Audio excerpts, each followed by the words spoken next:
how willing are you to chase your goals and your dreams? We've got 6 months left in the year. So let me ask you this question. If there was a burning building and I told you to run through it, would you? From a 0 to 10, what would be your motivation to run through that burning building? Now let me change the context. What if I told you there was a burning building and your kid, family member, or cousin, whoever, was in the top room and the ambulance wasn't going to make it there on time? Would you go? Boom. Most of you, I can't even finish the question and you're gone, especially if you're a parent and you have kids. And a lot of you that watch this, you've got kids. So think of this scenario. The reason I bring this up is how willing are you to chase your goals and your dreams? We've got 6 months left in the year. You should have done a business audit. You should have redesigned your business plan for these last 6 months. Are you willing to chase those goals down? It's already been a couple weeks into the month. We're already a couple weeks into the quarter, a couple weeks into the second half of the year. Look at your schedule. Look at your consistency and discipline. I always tell people that your actions are an outward manifestation of the inner desires of your heart. So if you're not doing what you said you would do, then you just don't want it. So how do you develop that? How do you develop the passion and the focus to go chase down your dreams? A couple weeks ago on July 4th, I talked to people about working until 3 or 4 o'clock and then going to the pool and barbecuing and watching the fireworks. And the amount of kickback that I get every year I talk about this is hilarious. And I always respond, well, do you not want your goals? Because if you do, you have to chase them. You have to be disciplined to your habits and routines. Like, show me that you actually want to go and chase down your goals, because that's what it takes to go and do that. And so if this is a struggle for you, then that's what we're going to talk about in today's episode. There's 4 principles that we're going to break down so you can go and more easily chase down your goals. There's no secret to this. It's hard work, but we can break it down into 4 different principles that if you apply, you'll be able to go and chase your dreams easier these last 5 months of the year. Because Tony Robbins always talks about how life is a game of pattern recognition. And so there's patterns to those that are chasing their dreams right now. If we look at just a handful of examples in the sports world, you're going to see who actually wants it and who doesn't. There's a lot of really good examples like Steph Curry and even Kobe Bryant and Pritchard, who was on the Boston Celtics, and Tom Brady when he got drafted to where he ended with 7 Super Bowl rings. Go watch all of their stories and you'll see that they really wanted it. If someone were to come into your business and look at it from Monday to Sunday, would they see from your schedule that you actually want it? If the answer is no, then grab your notes. There's 4 principles that we're going to break down today, and I'm going to share the books that I would recommend to go read if it's not a strength of yours on a scale from 1 to 10.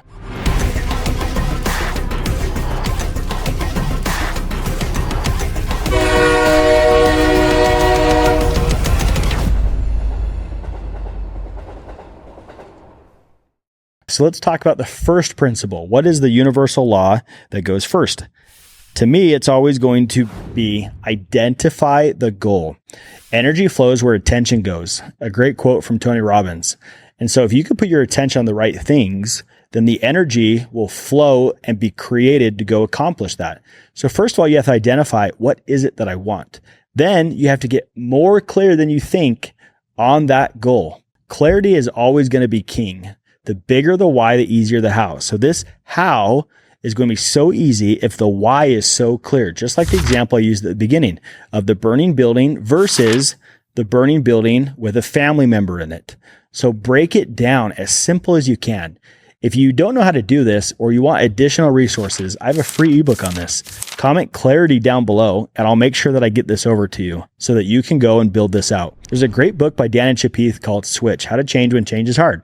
And there's a diagram they use in that book with an elephant and a rider. And they talk about how when you go to have a goal or you go to try to accomplish something, you have to have the passion and energy behind it, which is the elephant. Look how big the elephant is. Then you have to have the rider on top telling the elephant where to go. You can't have one with the other. If the elephant is super hyped up and you're excited and you're passionate and you're like, woohoo, and you have the motivation, but the rider doesn't know where you're going, then you're just going to go in circles. Now look at it from the other perspective. If the rider has a detailed plan and as analytical as possible and broken all down, but you have no passion, then the elephant's going to sit on its rear and you're not going to go anywhere. So you have to have a good mix of two. So when you're breaking down the goal that you want, you have to pull it down, strip it all the way down to the ridiculousness. So there's no question, no error.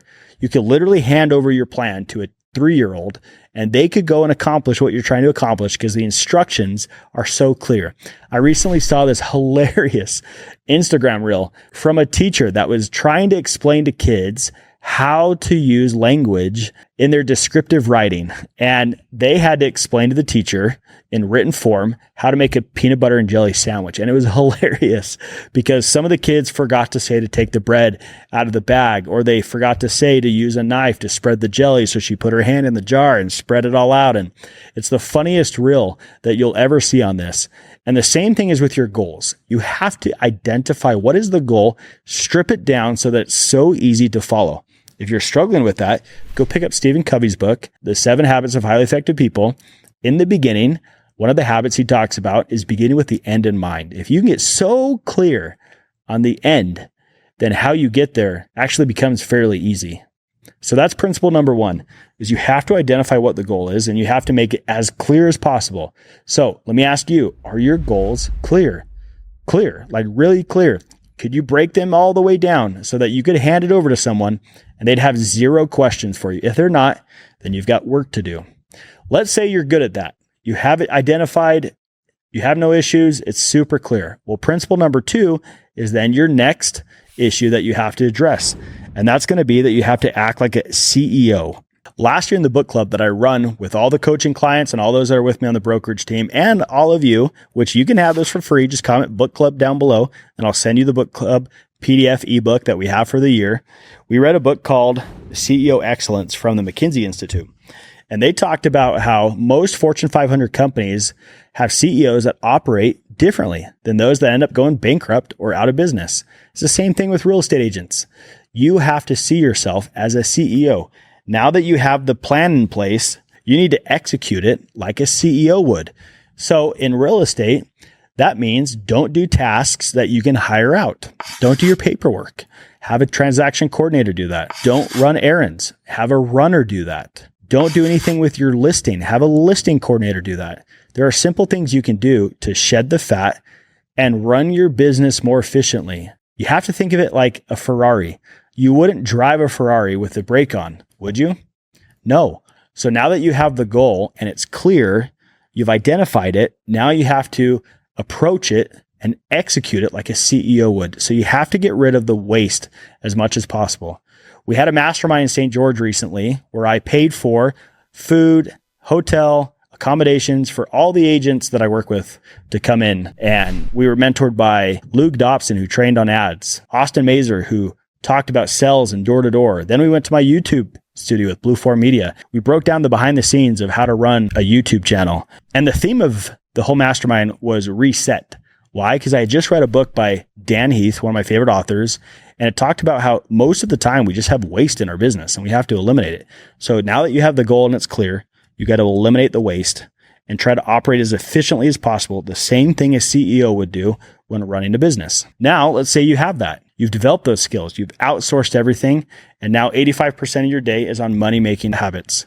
The third thing you're going to need to do in order to go track down that goal by the end of the year is the 80-20 principle. You're going to need to get really good at what's called or referenced as the Pareto Principle. Luckily, there's a great book on this called the 80-20 rule. The Pareto Principle, the secret to achieving more with less. So now what you need to do is you need to say, okay, I don't need to do 1,000 things to go accomplish my goal.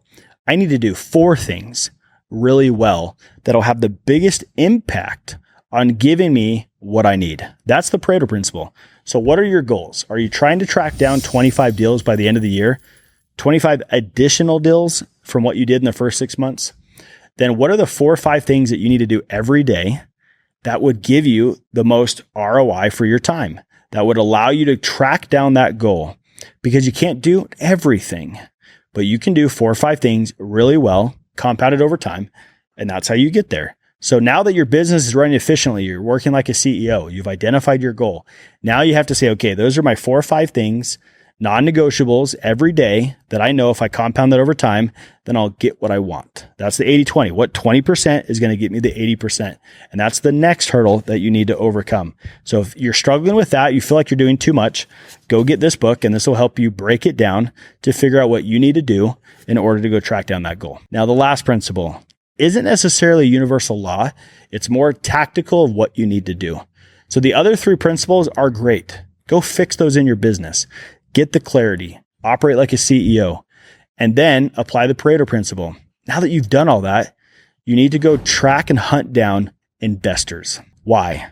Because investors are the main way to go blow up your business at the end of the year. Why? Taxes. They need to offload lots of money to save on taxes before the beginning of next year. So right now, these next 4 months leading up to November and December, go add 100 investors a week to your database. How are you going to do that? There's 3 things I'm going to teach you on real quick so that you can go hunt down your goal. 1, investor meetups. Go look on Facebook Marketplace. Go look on all your Facebook groups in your area. Go talk to lenders and title reps and ask, where are the investor meetups every month? Every area probably has 4 or 5 of them. Go be present and network. Rub shoulders with everybody. Let them know that you're a real estate agent and how you can help. Investors just want a realtor that's going to work for them and go find the deal. So go network and get a ton of numbers and put them in your database that way. The second one is go knock doors. If you think about it, when you knock into a renter, the landlord, is an investor. And so simply put down their address, go use your brokerage's technology or your brokerage's softwares or Forewarn the following day, pull their information, and then add them to your database and give them a call. And this is the script. Hey, John, it's Jeremy. Sorry, I normally don't call. I'm actually a real estate agent that prospects door to door, but I ran into your tenants yesterday and just wanted to touch base with you. Did they say that I stopped by? Okay, no worries. Look, the real estate market is crazy right now for investors. Have you thought about picking up another investment by the end of the year or possibly offloading this as a 1031 into a different property? Pause. Let them respond and then listen to them. And your whole thought process is, how can I provide more value to this person? If they're not trying to pick up another property by the end of the year, then ask for a referral. Well, hey, John, before I let you go, you know the investment world probably better than I do. Who do you know that's possibly looking to buy 1 or 2 properties by the end of the year? And do you mind if I grab their number? That's it. Let's say you make 20 calls a day for 1 hour in the morning and you get 100 a week that you add to your database. Think about the likelihood that you do more deals because simply you're reaching out to the people that actually do deals by the end of the year. And the beautiful thing about investors is that they're logical thinkers. They're analyticals. If the numbers make sense, they'll do business with you. And so you have to be strategic the second half of the year of how to go do more business, how to push the needle a little bit further. And that's going to be working with investors. So you have meetups, you have knocking. The last one is to work with lenders and title reps. Why? Because they are well networked with investors and they know and talk to investors often about properties and qualifying. And most of them don't have realtors. So if the lenders trust you and they know that you work hard and the title reps trust you and they know you work hard, it increases the likelihood that you get a referral and you can work with those investors.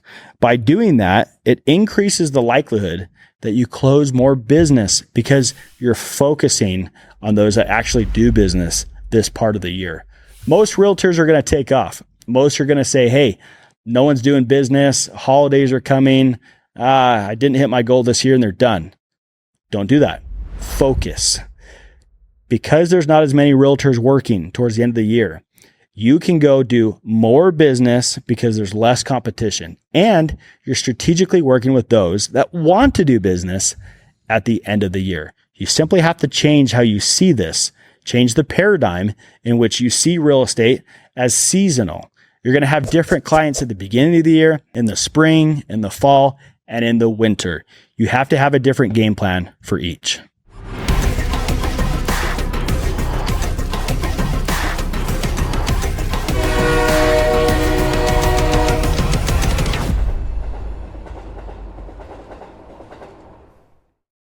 All right, so what did you take away from today's episode?